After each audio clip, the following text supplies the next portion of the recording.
May is Mental Health Awareness Month, and over the last few weeks, our Claire Foley has been having conversations with mental health professionals, coaches, and former and current athletes to talk about the landscape of mental health in college sports. Today, she introduces us to Akala Garrett, a sprinter and hurdler for South Carolina track and field, who opened up to Claire about her own journey navigating mental health.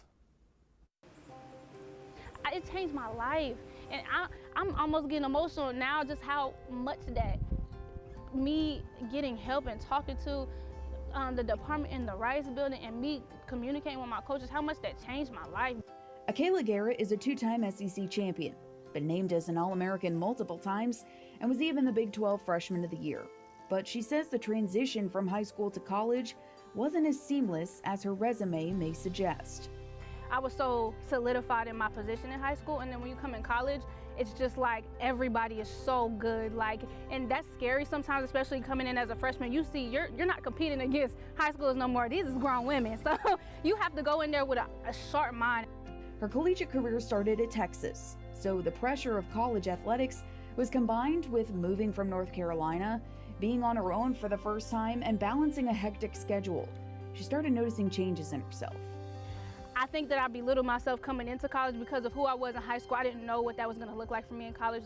Not to say that I didn't think I was going to be good, but there's so many thoughts that you can have, and going from coaching with my mom to having somebody else as my coach, there's so many aspects that I didn't understand yet. You want to be good, and sometimes when things don't go your way, a bad practice, a bad race, you start internalizing everything, and I think that's definitely the biggest change that happened for me. I started internalizing so many things and being so hard on myself when I don't have to be.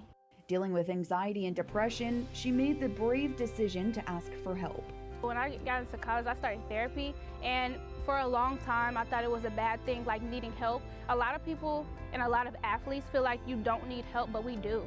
The job that we do as student athletes is hard, and it's okay to get help. And I think for a long time, people feel like they got to do it on their own. This is my job, I have to go out here and do it anyway, but it's okay to have support when doing that, because sometimes you can fall so deep and it's hard to get yourself out of it by yourself. You need help to get out of a hole. That's why it's best to lean on your teammates, your friends, your coaches. A support system is real.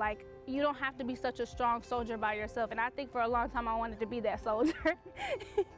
But much like her event, another hurdle came.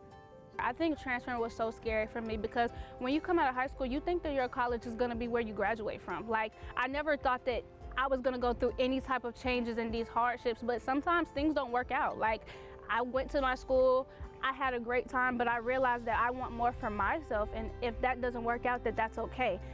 Life changes. That's what they have the transfer portal. If things were so perfect and everything matched and fit and were compatible for everybody, there would not be a transfer portal to exist. At South Carolina, she found a support system in her teammates and coaches, and also took advantage of the mental health resources the university provides. They've allowed her to find her why. Since I've transferred, I've been able to breathe.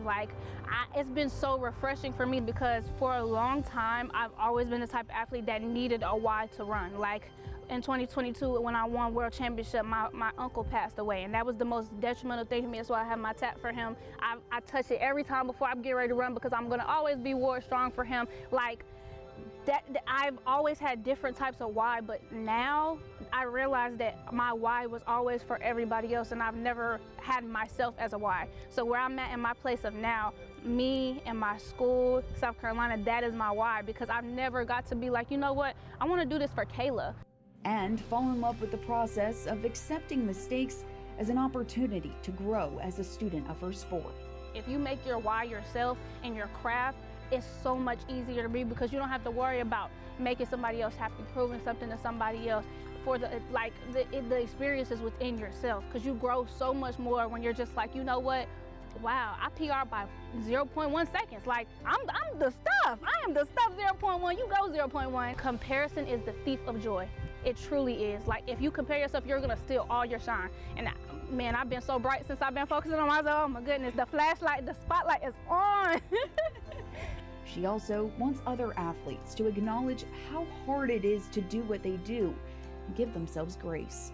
I'm so proud of everybody for being in collegiate sports because this game is so hard. Like, being a college athlete is so hard. You have to go to school, you have to go to practice, you got to feel your body right, you got to go to the weight room. And with all that being said, you're still here and you wake up every morning, and that is a blessing within itself. That's something to be proud of.